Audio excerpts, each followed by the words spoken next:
مراد نبی صلی اللہ علیہ وآلہ وسلم۔ نبوت کا چھٹا سال جا رہا تھا، صرف 39 افراد حلقہ بگوش اسلام ہوئے تھے۔ مسلمانوں کو کعبے میں نماز پڑھنے کی اجازت تک نہ تھی۔ کوئی مسلمان اگر عبادت کرتے نظر آ جاتا تو اس کی زندگی جہنم بنا دی جاتی۔ اس پر قیامت ٹوٹ پڑتی۔ مکہ کی گلیاں، بازار اور وادی اہل اسلام کے لیے عقوبت خانے بن چکے تھے۔ مشرکین ظالم اور مسلمان مظلوم تھے۔ تمام مسلمانوں کی حالت تو کیا ہو گئی، خود محبوب خدا صلی اللہ علیہ وآلہ وسلم کئی بار تشدد کا نشانہ بن چکے تھے۔ غریب اور غلام مسلمانوں کے لیے مکہ شہر پھانسی گھاٹ بنا ہوا تھا۔ صحابہ کرام گردنیں جھکا کر چھپ چھپ کر زندگی گزارنے پر مجبور تھے۔ مسلمانوں کی حالت زار سردار الانبیاء صلی اللہ علیہ وآلہ وسلم سے برداشت نہ ہوتی تھی، اور پھر تاریخ اسلامی نہیں، تاریخ انسانی کا عظیم واقعہ رونما ہوا۔ یہ ذوالحج کا مہینہ تھا اور بدھ کا دن۔ سرور کائنات صلی اللہ علیہ وآلہ وسلم نے اپنے ساتھیوں کی بے بسی اور اہل مکہ کی بے حسی دیکھ کر بارگاہ الہی میں دعا کے لیے ہاتھ اٹھائے۔ خدایا، اسلام کو عمر بن ہشام یا عمر بن خطاب کے ذریعے تقویت عطا فرما۔ ان دونوں میں سے جو بھی تجھے محبوب ہو اسے مشرف با اسلام فرما۔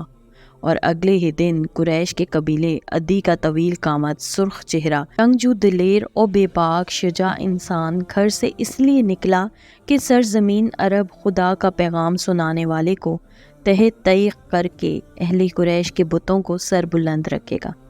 اس کے ہاتھ میں ننگی تلوار دیکھ کر لوگوں نے کہا، تو پہلے اپنے گھر کی تو خبر لو، تمہاری بہن اور بہنوئی بھی مسلمان ہو چکے ہیں۔ یہ سن کر وہ اپنی بہن کے گھر غضبناک ہو کر گیا اور بولا، یہ کیا سرگوشیاں تم کر رہے ہو؟ اور بولا، تم گمراہ ہو چکے ہو۔ اس پر اس کے بہنوئی نے کہا، گمراہ ہم نہیں، تم ہو۔ تو وہ غصے سے بے قابو ہو گیا اور اپنی بہن اور بہنوئی کو مارنے لگا۔ جب وہ بہت مار چکا، تھک کر بولا، مجھے بتاؤ تم کیا پڑھ رہے تھے؟ پھر اس نوجوان کے سامنے وہ کلام پڑھا گیا جو پہاڑوں پر نازل کر دیا جاتا ہے تو پورا سلسلہ کوہسار خوف سے ریزہ ریزہ ہو جاتا ہے۔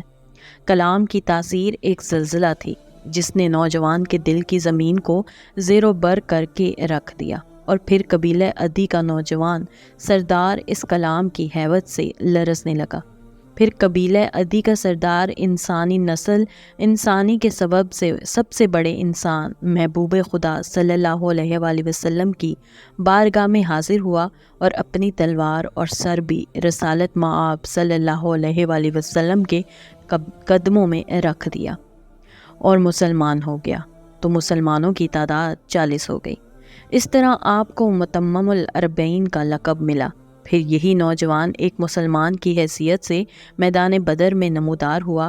قریش کے تمام قبائل کے سرکش کفار بہترین اسلحہ سجا کر اہل ایمان کے مقابل آئے، مگر قبیلہ عدی کا کوئی فرد اس خوف سے ادھر نہیں آیا کہ حلقہ اسلام میں ان کا سردار موجود تھا۔ عزت، رعب، دبدبے کی یہ عجیب مثال تھی کہ آج تک تاریخ دان، نفسیات دان اس بات پر حیران ہیں۔ بدھ کے دن نبی اکرم صلی اللہ علیہ وآلہ وسلم نے دعا مانگی اور اگلے ہی دن یہ نوجوان جس کا نام عمر بن ہشام تھا اسلام کے دائرے میں داخل ہوا۔ تاریخ ایک نئے دور میں داخل ہوئی۔ حضرت عمر بن خطاب کو پوری اسلامی تاریخ میں منفرد اعزاز حاصل ہے کہ ہر ایک نے اپنی خواہش اور طلب پر حضور پاک صلی اللہ علیہ وآلہ وسلم سے مصاحبت اختیار کی، لیکن حضرت عمر کو اپنی صحبت اور رفاقت کے لیے سرور کونین صلی اللہ علیہ وآلہ وسلم نے اللہ تعالیٰ سے دعا کر کے منتخب کیا۔ آپ داخل اسلام کیا ہوئے کہ مصائب و علام کی دھن چھٹنے لگی، اور قبول اسلام کے بعد آپ سیدھے خانہ کعبہ پہنچے اور بلند آواز سے اہل مکہ کو پکارا کہ کوئی اپنی ماں کو ماتم گسار، اپنے بچوں کو یتیم اور اپنی بیوی کو بیوہ بنانا چاہتا ہے، وہ آئے اور ہمیں اللہ کے گھر میں عبادت سے روکے۔ حضرت عبداللہ بن مسعود فرماتے ہیں، حضرت عمر کا اسلام ہماری کامیابی تھا، ان کی ہجرت ہمارے نصرت اور ان کی خلافت ہمارے لیے باعث رحمت تھی۔ جب تک حضرت عمر اسلام نہیں لائے تھے ہم کعبے میں نماز نہیں پڑھ سکتے تھے۔ جب وہ اسلام لائے تو قریش سے لڑ بھڑ کر ہمارا حق تسلیم کرا لیا کہ ہم بھی کعبے میں نماز پڑھ سکتے ہیں۔ پھر سرور کائنات صلی اللہ علیہ وآلہ وسلم کے حکم پر جنگ کے لیے ادھار سامان نبی اکرم صلی اللہ علیہ وآلہ وسلم کے قدموں میں ڈھیر کر دیا۔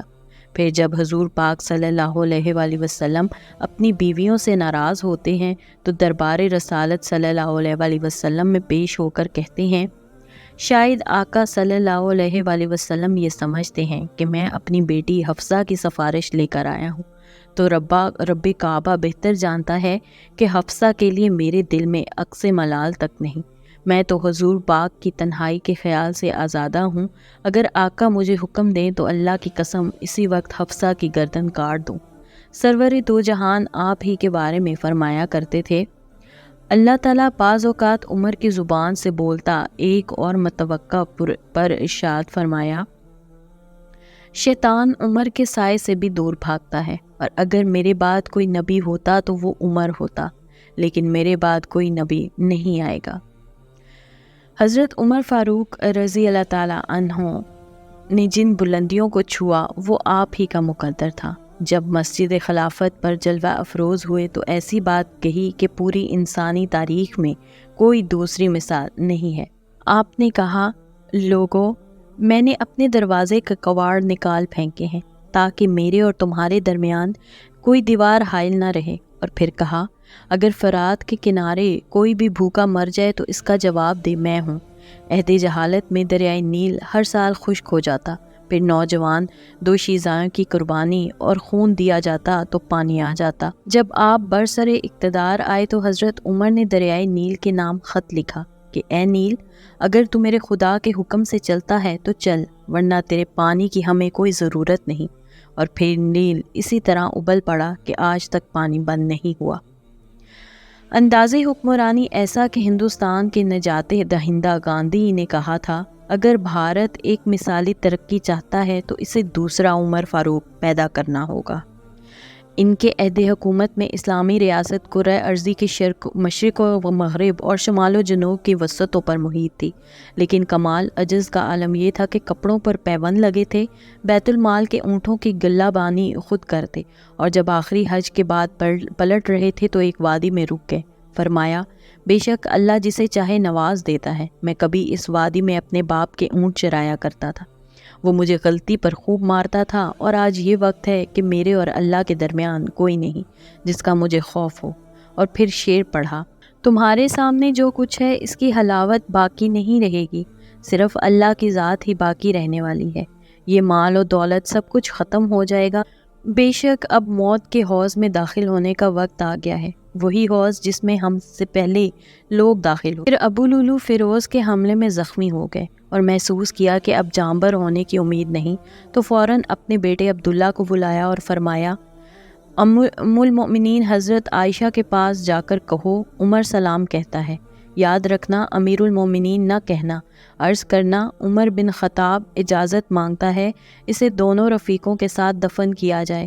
سیدہ عائشہ آپ کی حالت پر پہلے ہی دکھی تھی، فرمایا، یہ جگہ میں نے اپنے لیے رکھی تھی، تاہم میں عمر کی آرزو کو اپنی خواہش پر ترجیح دیتی ہوں۔ پھر محرم کی پہلی تاریخ کو حضرت عمر نبی اکرم صلی اللہ علیہ وآلہ وسلم کے پہلو میں دفن ہونے کا لافانی اور لازوال اعزاز نصیب ہو گیا۔